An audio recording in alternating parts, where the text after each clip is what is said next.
Hello, welcome back to another video, and today we're going to be seeing why did the British replace the shilling with the pound. Now, if you don't know, the British are the people that live in the highlighted area that's highlighted in red. They're found in Europe, nice people too. Now, let's get back to the topic, and, well, why did they replace the shilling with the pound? Well, the shilling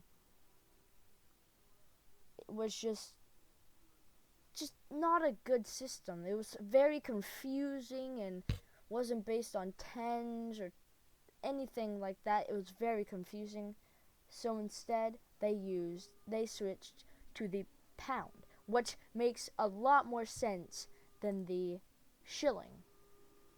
Now, anyway, let's head over to the United States and see why New Mexico is called New Mexico. That video is coming out soon, or it's already came out, depends on what time you're watching this video. Please subscribe. This takes a long time to make and think of.